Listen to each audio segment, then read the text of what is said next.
Welcome back, and thank you for taking the time to listen to another Catholic Culture and Faith episode. Today we're going to be discussing some of the how-tos to help educate your children on the faith of the Church and the teachings of Jesus Christ. What a wonderful time for a parent and a child to bond, to learn together, to see the sparkle in that child's eyes as they get excited for the same thing that radiates in your heart and mind. These wonderful years need to be embraced and utilized to their full potential. The key to a great education with someone is to make it interesting and stimulating. The key for success is to be calm, loving, and compassionate, and to listen to their questions and find the answers together. As Catholics, we aren't going to know all the answers, but it will help us learn the faith together and grow in a beautiful way. For some children, they have the fire in them for the knowledge of Jesus Christ early on, and some others it takes a bit more time. And that's okay. Early on, I was taught the teachings of Jesus in almost everything we did as a family. Every situation, whether we are involved or not. I think it's a beautiful way to teach children what is morally acceptable and what is against and morally wrong according to our faith. What better way can parents truly live the faith than by showing their child how they're supposed to live? It wasn't just my parents that did this, but my extended family as well. Take the time to talk to all parties involved and get them involved in the child's life. This is how you bond as a family and as an extended family, living the faith and doing everything through Jesus Christ. Another big step in a child's progression in the faith is prayer.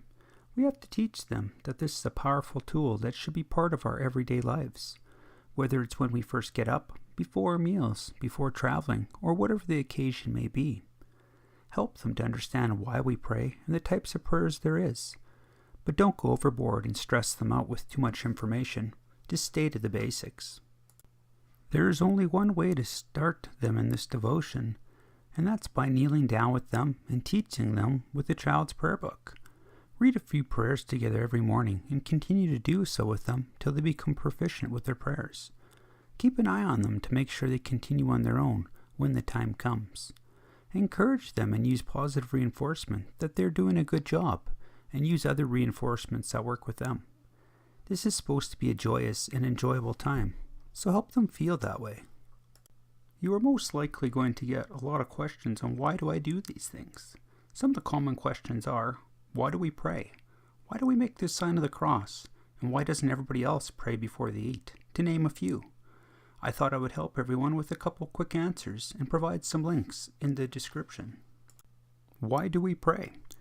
I think the best way to explain to a younger person would be simply to tell them it's to build a relationship with God and to show praise and thanksgiving. You can get much more complex, but I don't think it needs to be at this time. The sign of the cross. This can be a simple conversation or quite a bit more complex. I've attached links for future reading if you like. But the simple answer is, it's a sign of devotion and it's a prayer within itself. This is more than enough for a young child to know. As time passes, you can educate them more on the subject. Praying before a meal. It's really as simple as giving thanks for your blessings that you have received. We must teach our children to be humble and thankful for what God has given us. I have also included some information that I find to be very important for children and even parents. It can empower yourselves. Knowledge of the faith can bring you closer to God, which is the main goal in life. I'm going to read a passage to you that I think is one of the greatest lessons for any child to learn as young as possible. Confessing and rejecting Christ. Matthew chapter 10, verse 32 to 33. Those who declare publicly that they belong to me, I will do the same for them before my Father in heaven. But those who reject me publicly, I will reject them before my Father in heaven. For myself, this is a very powerful passage, because it states, but those who reject me publicly, I will reject before my Father in heaven. When we send our children into the world to go to school, to do extracurricular activities with friends, family, or just interacting with other children on a bus or wherever. These are the things that we should know about our faith. What am I talking about? I'm talking about rejecting our Christian faith. This is what the passage is all about, rejecting Christ. A child might say they do not know Jesus Christ just to avoid a situation that makes them uncomfortable, or doesn't know what to say to defend what they believe. Arm them with knowledge and make it fun and enjoyable experience. It is possible, but you have to take the time to do so.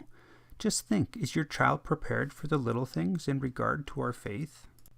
Just remember, as Catholics, we are called to show our faith and not be ashamed of what other people or religions think of us.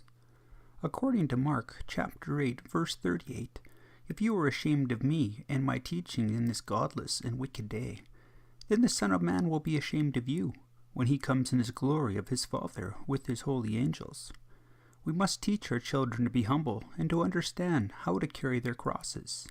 If you do this, we can empower them. Well, I hope these small tips will help you with your children in promoting the faith with them. Everything is possible with time, patience, and prayer. Together we can grow the next generation of faithful Catholics.